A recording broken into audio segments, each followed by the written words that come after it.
Première étape, mettre la main à la poche. Les coursiers doivent payer jusqu'à leur sac de livraison, 120 € chez Uber Eats par exemple. Ils financent aussi eux-mêmes leur vélo électrique entre 1 500 et 2 000 € minimum.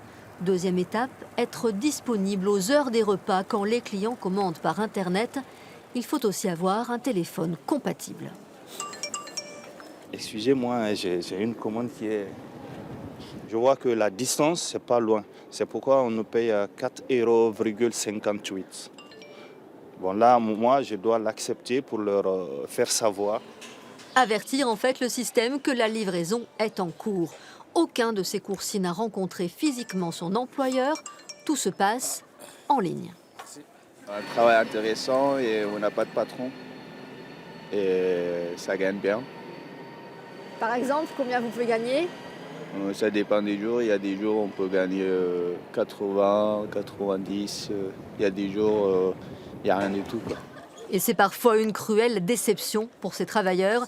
Ils sont aussi évalués et par les restaurateurs et par les clients. Ici, il n'y a aucune mauvaise. Bon, 4 personnes ont dit que je suis un peu passé.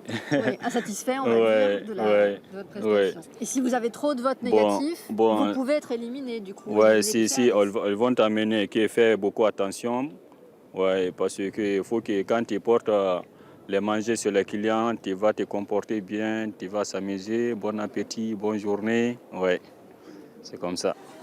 Contrôlés à distance donc, mais auto-entrepreneurs quand même. Ils doivent aussi déduire de leurs gains leur propre charge sociale de 5 à 20 % suivant les cas.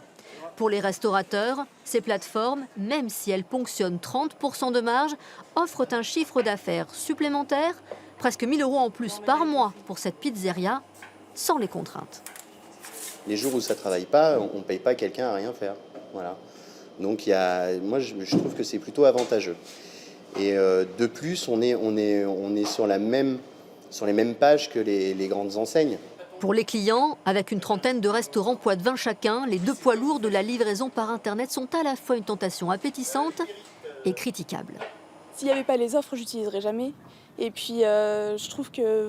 j'avais vu plusieurs reportages déjà, et ils ne sont pas énormément payés pour ce qu'ils font. Et puis, clairement, ils passent des heures à attendre.